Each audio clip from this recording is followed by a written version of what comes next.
Russian tacos out here at, where are we, Bryan? Fuzzy Taco Shop on TCU campus. It's delicious. I'm still punishing my chips now. I'm not sure it's better than Taco Bamba, gotta be honest, but it's cool the way it's kind of incorporated into campus. It's not like in some shopping center. Can't wait to go explore more of TCU soon here, but delicious meal to kick off our road trip. We are racing to red lights.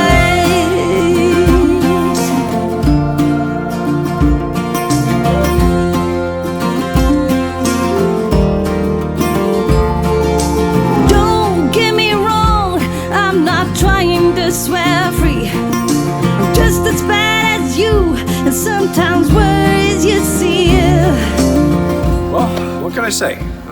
Not the results that any of us wanted. We kind of just looked lazy, not lazy, but just kind of a lackluster performance. Just didn't really crash the glass well, didn't hit shots, didn't close out on three-pointers.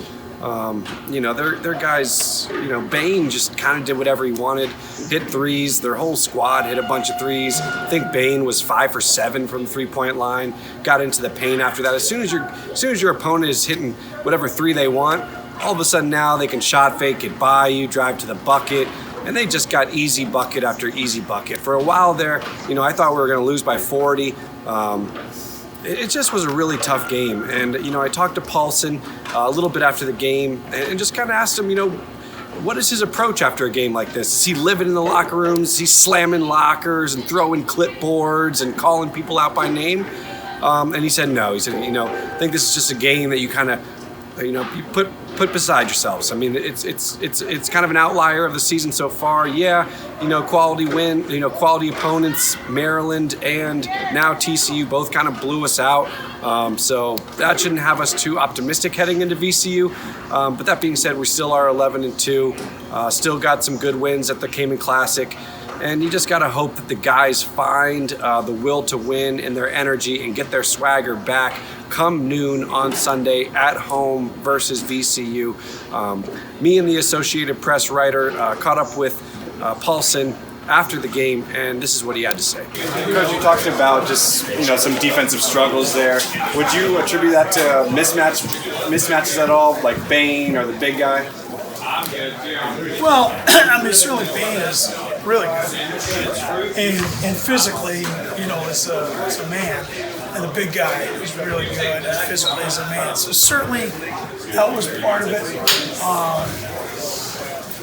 But as I told our guys, if the other team wins, the other team goes out and plays great, and you're scratching and clawing, doing whatever you can, they're just better than you. We can live with it,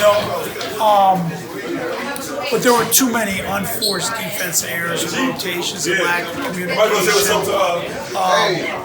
and all that kind of stuff. So, all we can control is what we can control.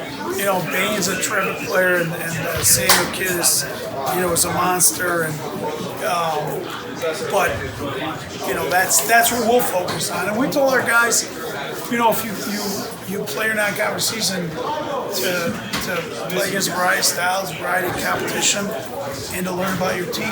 This is the first time all year where we lost our swagger on the defensive end. And if we learn from it and bounce from it and learn from it, then it will have been a productive trip. But if we, hang our heads or point fingers or something like that, then it'll be bad. And this group has been great all year. Confident we'll bounce back. Multiple games this year, it kind of seems like we've started by attacking the paint, getting early buckets, Kalix, Naduro, and AJ scoring in the paint. It doesn't seem like we were able to do that tonight. Is that just by lack of moving the ball, or kind of what did you see from our offense? We rushed some things. We tried to get it inside. Josh took 9 shots. AJ took 10 shots. Now they doubled the post from the baseline. Kind of a somewhat unique defensive approach. We practiced against it, but that was different. I do think the size and physicality, we rush stuff. That's an area of scoring around the basket.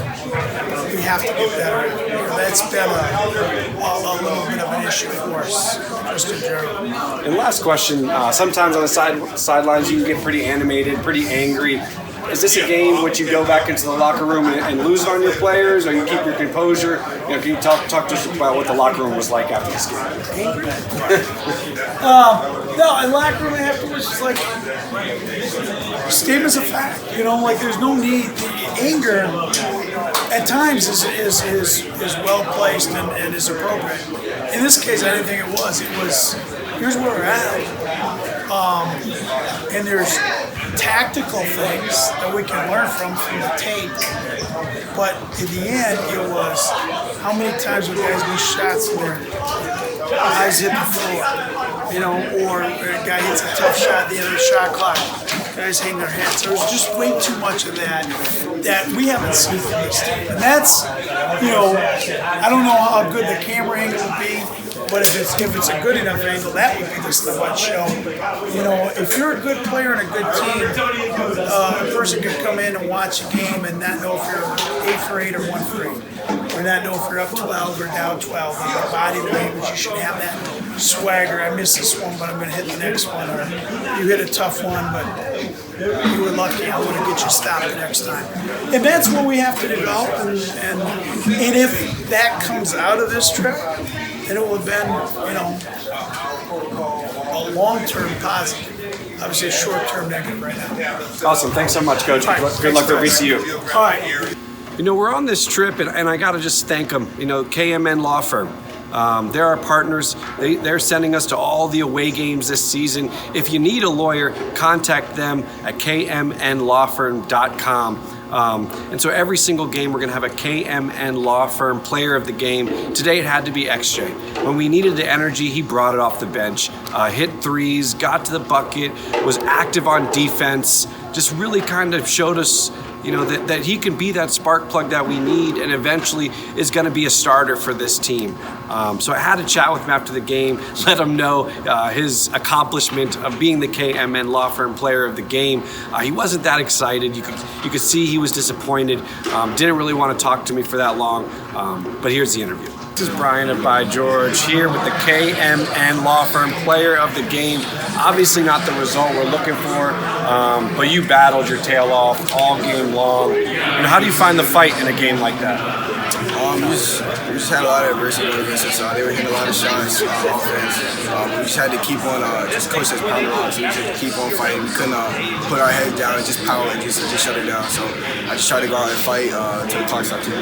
And how are you enjoying your season so far? Now 11-2, VCU coming up on Sunday, huge rivalry game. Have you enjoyed the atmosphere of playing at Mason?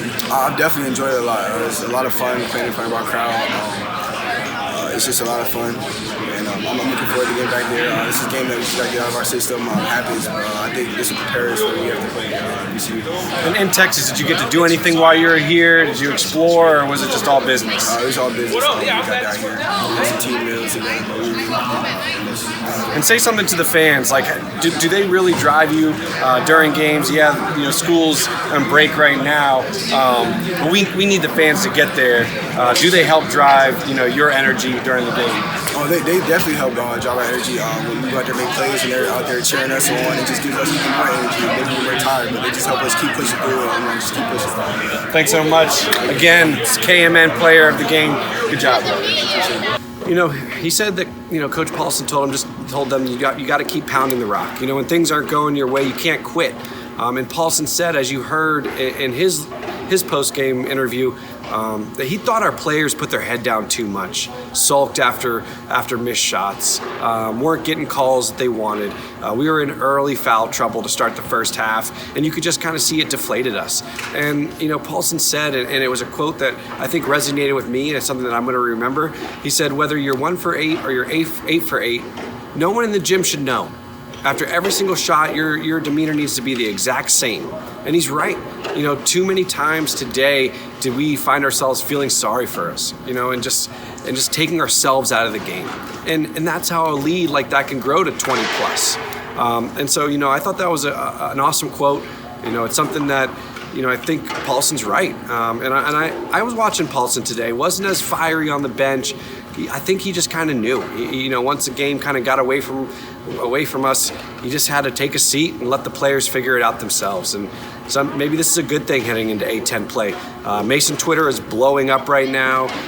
People are saying that we're going to struggle versus top-tier teams in the A10, and I'm just excited to get into conference play. Excited to finish non-conference at 11-2. If you would have asked me, would we be 11-2 going into conference play? I'd say absolutely not. So here we are, Ron and I in Texas, heading back to Dallas to kind of get a couple hours of sleep before we head back home for New Year's Eve. And again, just want to thank KMN Law Firm for making all of our dreams traveling to the road games this year possible. You can't kill my vibe. It's holiday season. I'm happy. That loss is not what we wanted to see, of course, but sometimes good teams take bad losses. Bye, George. I'm out. Racing to